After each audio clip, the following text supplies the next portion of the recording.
Hi friends, ఈరోజు నేను చూపించబోయే రెసిపీ బిస్బిల్లాబాద్.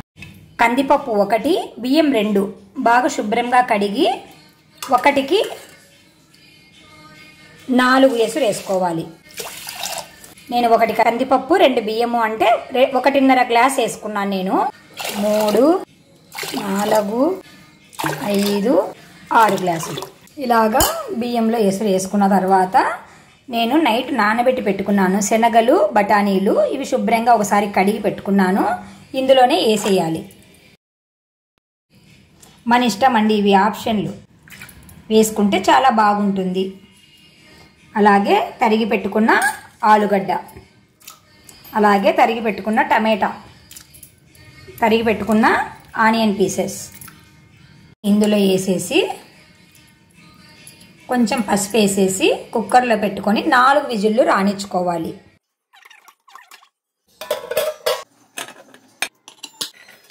ఇవి విజిల్ వచ్చే లోపల మనం మసాలా తయారు చేసుకుందాము. ఆవిరిపోయేంత వరకు వెయిట్ చేయాలి. మీ కారానికి తగిన కారము, మసాలాకు సాల్ట్ తగినంత. నా దగ్గర పచ్చి కొబ్బరి ఉంది కాబట్టి పచ్చి కొబ్బరి ముక్కలు వేసుకుంటున్నాను, లేదంటే ఎండు కొబ్బరి కూడా వేసుకోవచ్చు.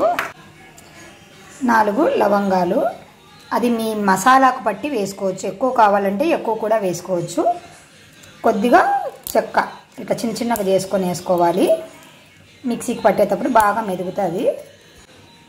ఇందులోనే ఈ ఎల్లిపాయలు కూడా వేసుకోవాలి. వేసుకొని బాగా మెత్తగా మిక్సీ పట్టుకోవాలి. వీటిని ఇలాగా మెత్తగా పేస్ట్ లాగా చేసి పెట్టుకోవాలి.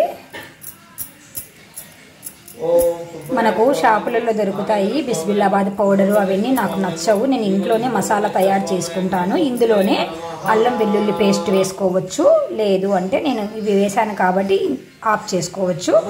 కొంచెం నా దగ్గర అల్లం ఉంది, అది కొంచెం కచ్చాపచ్చాగా కొంచెం అట్లా కొట్టేసి వేద్దామనుకున్నాను. ఏంది ఇప్పుడు చేసి మనము కుక్కర్లో నుంచి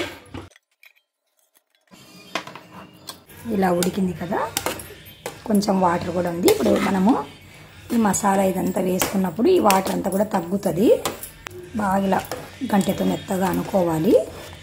మనం పొంగలికి ఎలాగ అనుకుంటామో అలాగా. స్టవ్ వెలిగించుకోవాలి. పసుపు వేసుకోవాలి. ఒక మారు పసుపు వేసాక కలబెట్టుకోవాలి. మనం ముందుగా మిక్సీకి పట్టి పెట్టుకున్నాం కదా, ఆ పేస్ట్ అంతా కూడా ఇందులోనే వేసి బాగా కలుపుకోవాలి. బాగా కలబెట్టుకోవాలి. దీన్ని మసాలా అంతా బాగా పడుతుంది, ఉడకాలి. కొంచెం పచ్చివాసన అంతా పోయి ఈ మసాలా అంతా పట్టాలి. చాలా చాలా బాగుంటుందండి.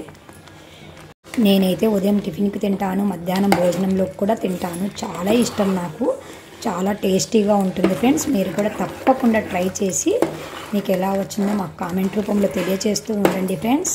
ఇది ఉడకనివ్వండి. అంతకు లోపల మనము అల్లం ముక్కలు కట్ చేసి పెట్టుకున్నాను. ఇది ఇందాక మిక్సీ పట్టాం కదా, అదే జార్లో వేసేసి మనము మిక్సీ పట్టుకోవాలి. ఇలాగ మరీ మెత్తగా కాకుండా కొంచెం ఇలాగ పట్టుకోవాలి. దీన్ని తీసి కూడా మనము ఆ బిస్బిల్లాబాద్లో మనం అంతా వేసాం కదా, ఈ మిశ్రమంలోనే వేసేయాలి. మీ దగ్గర అల్లం వెల్లుల్లి పేస్ట్ ఉంటే అది వేసుకోండి. నేను ఎక్కువ బయటివి వాడను కదా, వాడతాను ఎప్పుడో ఒకసారి వాడతాను, బయటి తక్కువ వాడతాను కాబట్టి నేను వేసుకున్నాను ఇంట్లోనే. వేసి ఒక మారు బాగా కలబెట్టుకోవాలి. ఇంకా కొంచెం గట్టిపడాక ఆఫ్ చేసేయాలి. స్టవ్ గట్టిపడిందండి, స్టవ్ ఆఫ్ చేసేయచ్చు. స్టవ్ ఆఫ్ చేసి పోపు వేసుకోవాలి. వీటికి ఇలా మనకి ఎంత కావాలంటే అంత ఆయిల్ వేసుకోవాలండి. నేను ఒకైతే ఈ గంటతో 2 గంటలు వేసాను. ఒక హాఫ్ గంట పైన నెయ్యి వేసాను. ఇది బాగా కాగాక ఆవాలు, మినప్పప్పు, కొద్దిగా వాము, కొద్దిగా జీలకర్ర, కొంచెం శనగపప్పు ఇవంతా వేగాక ఇలా తరిగిన కొత్తిమీరను కూడా వేసుకుంటున్నాను. వేసుకొని ఒక మారు కలబెట్టుకోవాలి. వేగాక స్టవ్ ఆపేసుకోవాలి. స్టవ్ ఆపేసుకొని ఈ పోపునంతా బిస్బిల్లాబాద్లో వేసి ఒక మారు కలబెట్టుకోవాలి. కడిగి పెట్టుకున్న కరివేపాకు కూడా వేసుకుంటున్నాను ఇందులోనే. ఈ వేడి ఉంది కదా, ఈ వేడికి ఆకులు మగ్గిపోతాయి. ఇందులోనే వేసుకొని కలపెట్టుకోవాలి.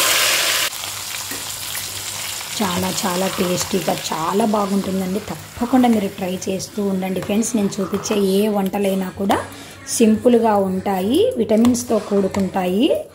కాబట్టి తప్పకుండా ట్రై చేస్తూ మాకు కామెంట్ రూపంలో తెలియచేస్తూ ఉండండి ఫ్రెండ్స్. ఇందులో క్యారెట్ వేసుకోవచ్చు, బీన్స్ వేసుకోవచ్చు, మన దగ్గర ఏవి అవైలబుల్ ఉంటే అవి వేసుకోవచ్చు ఫ్రెండ్స్. నా దగ్గర అవి లేవని వెయ్యలేదు ఫ్రెండ్స్. అంతే ఫ్రెండ్స్, చాలా చాలా ఈజీ ఫ్రెండ్స్. తప్పకుండా ట్రై చేస్తూ ఉండండి ఫ్రెండ్స్. మా ఛానల్ని మీరు ఆదరిస్తూ ఉండండి ఫ్రెండ్స్. By bye friends.